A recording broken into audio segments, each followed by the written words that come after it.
What's up, everybody? Welcome to Podcast Now. I'm Alex, and in this video, I want to talk about Elden Ring's difficulty. Now, obviously, these are always discussions that need to be brought up whenever you talk about any From Software game. Look, I'm squarely on the side of the developer makes the game how they want to make it, and if the game is not for you, that's okay. I am one to, follow along with what other people have said, where, with the whole game's for everyone idea. I think it kind of gets twisted, though, where people make one game needing to be made for every single person under the sun. I think the idea that gaming is for everybody, it really just means that there are games out there that anybody can play. Like, you can find games out there. It doesn't mean the reverse of that, as I just said, where one game needs to be for every single person. That gets really twisted around the time that we have hard games. Let's not, beat around the bush. Anytime there's a very difficult game, journalists will come out, obviously, because they can't beat it. No, I can't beat it either, but I just love bashing journalists. They'll come out, they'll say they can't beat it, all of this,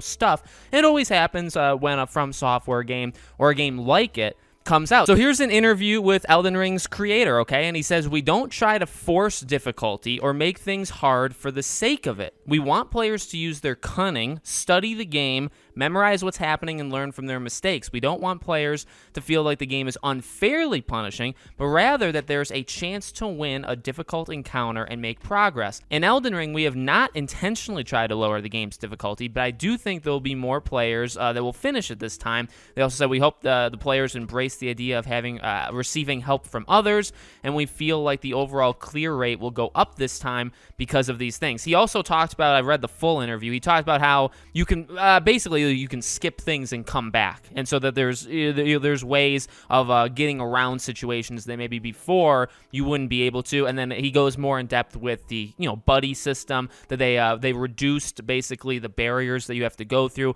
to unlock the multiplayer aspect of the game, and that with the help of a friend, you're most likely gonna, and that makes sense, right? You're most likely gonna get through something faster than you would by yourself. So look, I have nothing against any of the things that he said about it. In fact, I really think he kind of nailed the just like the landscape of what these games are. This is another thing I think people kind of forget, right? When they say this game, Elden Ring, or any, Bloodborne, any From Software game, they need an easy mode, right? It's a hot topic, and it's a very divisive topic. By the way, if you don't agree with me, that is totally okay. I'm not one that just accepts people that think exactly like me. If you don't think like me, you're welcome here too. But in the easy mode conversation that comes up, one thing that is kind of left out is, how is the game built? How does because you can add an easy mode to Elden Ring, to any game. Literally any game could, of course, have an easy mode. But what would it do to the purpose, the actual purpose, and how these developers make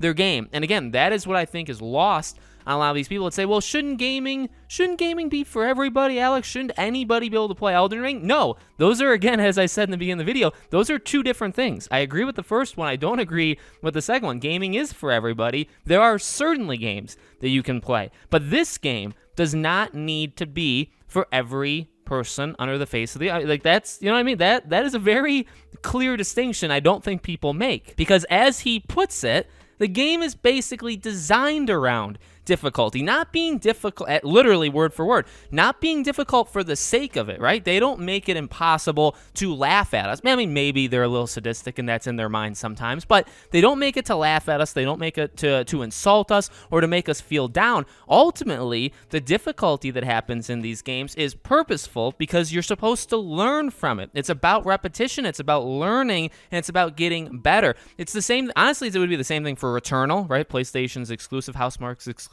of Returnal. Making that game quote-unquote easy literally takes away, you're supposed to die, and you're supposed to learn, and you're supposed to get better, and you're supposed to understand enemy types, varieties, their fight style, right? Maybe which gun, and this is Returnal obviously, which gun maybe works better for you. You learn these things, and you're not going to do it on the first try. So that's, again, what these games are all about. Now, look, this is actually coming from someone who is god awful at a game like Elden Ring, right, From Software games. While I do like difficult games, I've actually played Hades, I've beaten platinum that game 3 times. I've made it like all the way through. I've gotten very good at that game, I think, okay? I do love hard games. Velocity 2X, that's a really deep cut for people that maybe remember that game. Next Machine, another Housemarque game. I love these games. From Software games are very difficult for me. I've never once blamed them. Not a single time have I ever blamed them. I've bought pretty much all of the From Software games dating back to like Demon Souls, right? I bought them, but have I played them? Very, very little, because I literally can't make it past stage 1, 2, 3, you know, somewhere in the first, say, 10% of the game. I can never get by it, but I've never once blamed them, because honestly, it's on me. It's about the you have to. It's about the repetition. It's about replaying it, and it's about learning. And if you're not in for that, guess what? The game's not made for people like that. And by the way, that's okay. You can go do something else with your life. You can go play another video game, because there's a lot of them, and there's a lot of really good ones that, by the way, aren't difficult that you can go play.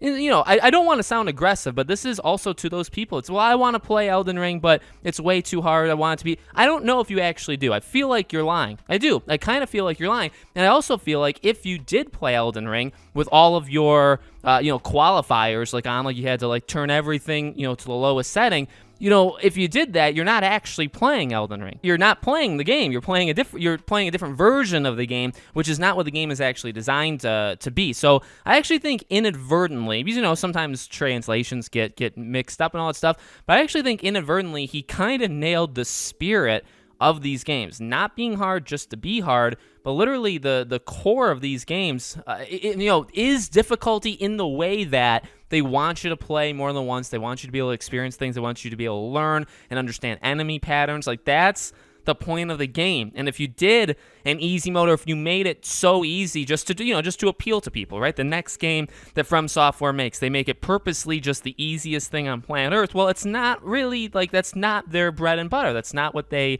do. Do you know what I mean? So that's how I've always done it, or how I've always thought of it. I think my opinion on it has gotten a little bit better in how I like approach it or say it out loud over the past couple of years, but I really think the creator here really nails it. So let me know what you guys think in the comments below. Make sure you're subscribed to the channel, hit the bell icon so you guys know when all of these videos go up. If you want to follow me anywhere else, all of my social media along with my Patreon and YouTube memberships are all in the description below if you guys want to check them out. Thank you for watching, and I'll see you all on the next video.